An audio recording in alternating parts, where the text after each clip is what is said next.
Hello, everyone. Once again, the trend is obvious.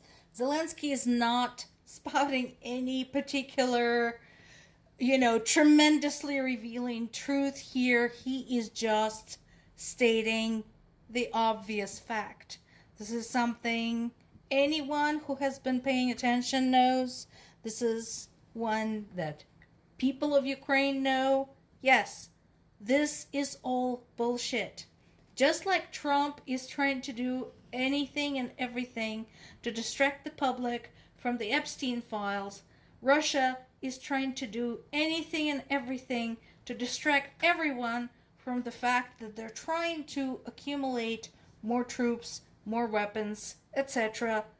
to, altogether now, continue murdering Ukrainian civilians. So, no, all that talk about a ceasefire, all that talk about peace is just that talk. It is worth precisely nothing. Because again, folks, over this entire period of time while Putin was playing footsie with Trump, making statements and so on and so forth, why didn't he stop shooting at civilians? He had a choice. He could continue, possibly, engaging Ukrainian troops, right? Nothing undignified for him, other than that he shouldn't be there, but hey, that's a separate conversation. But why couldn't he stop murdering Ukrainian civilians? Why does he continue showering Ukrainian cities with drones and glide bombs? How is that a sign of goodwill? The answer is, it is not. This is all bullshit. Stop taking him seriously when he says that he's all about peace. This is crap. Now, this is interesting. So Zelensky had spoken to Indian Prime Minister Narendra Modi and Saudi Crown Prince Mohammed bin Salman. Now, this is important. Remember, India has been criticized for supplying military stuff to Russia, like China. And they have been in this huge denial, saying, no, it's just normal trade.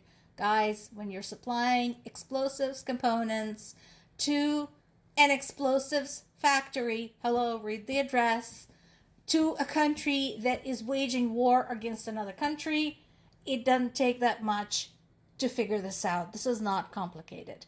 So, if you're going to be an asshole about it, at least admit it. Own it. So this is important. I don't know what he said to them. I don't know what he is hoping to achieve. However, having a personal contact with them is at least something, because at least this way they don't view Ukraine as just someplace out there. Basically, I think what he's trying to do is humanize Ukraine for them.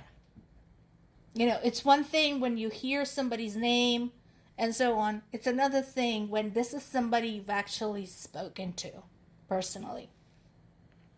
Trump is once again whining about Zelensky being difficult and putting conditions on any potential agreement. Why? What is your problem? First of all, you're discussing the future of Ukraine and Ukrainian people without Ukrainian participation. Second, why shouldn't there be conditions? Trump, better than anyone, should understand the power of the deal, the art of the deal that he likes to boast about. Yeah, that's what he would do. If he was making a deal, he would put conditions on it. So why shouldn't the president of the country being invaded by Russia put conditions forth? So obviously Moscow is hoping that Trump is going to sell Ukraine down the river. That is their end goal. That's what they're trying to achieve. So we'll see how that goes. And I'm telling you again, if you look at the history of Ukrainian resistance in general, throughout its existence, throughout its history, if you can see what Ukrainian people used to do, even when their rulers were trying to collaborate with invaders, which has happened a few times, including during the Mongol invasion, some of the Ukrainian princes basically sold out and maintained the regency of their regions, you know, and in exchange for that, they were supporting the invading army. So, but we're talking about grassroots movements. We're talking about grassroots efforts going on basically at the community, at the family level sometimes. And that is going to happen again and again and again because Ukrainian people have had enough. Now, Germany's Merz invited Trump to join the emergency virtual talks with EU leaders and Zelensky. That's supposed to happen tomorrow before meeting with Putin. I don't know whether that's going to happen. Probably not, because Trump is going to get it into his head that the EU and Zelensky are trying to manipulate him, blah, freaking blah. So, and, you know, since when does he ever take anyone's advice? EU continues working on sanctions. Whether they're doing anything or not is a moot issue. I mean, they're doing something when we look at Russia's economic indicators, right? Their economy is down, ruble is down, you know, that type of thing. But despite all that hardship, despite empty shelves, despite insane levels of government control, despite the religious fanaticism, it doesn't seem to have any effect on Russia's willingness to wage war against Ukraine. They still want to wage war.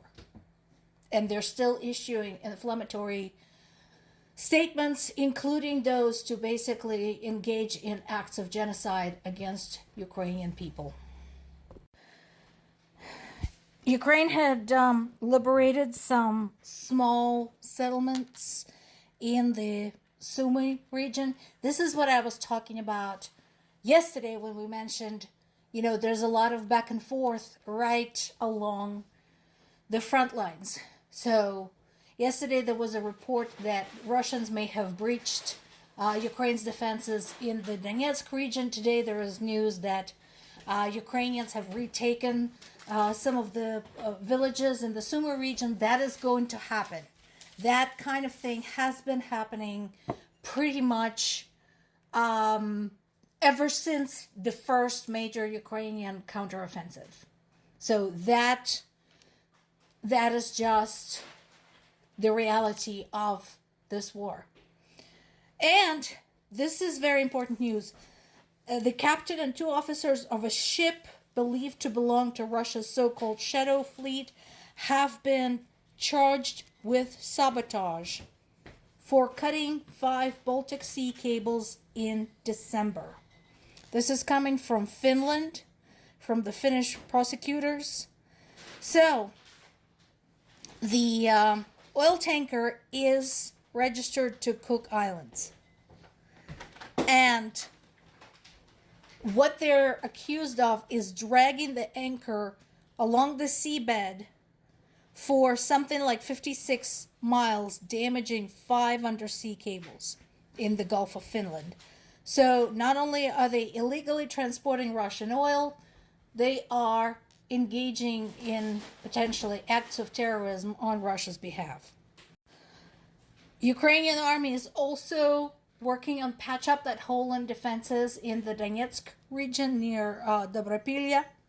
And there's been a successful Ukrainian drone attack against the only facility in Russia producing heliums for rockets. That is very, very important. And another strike against a Shahed storage site. More to come.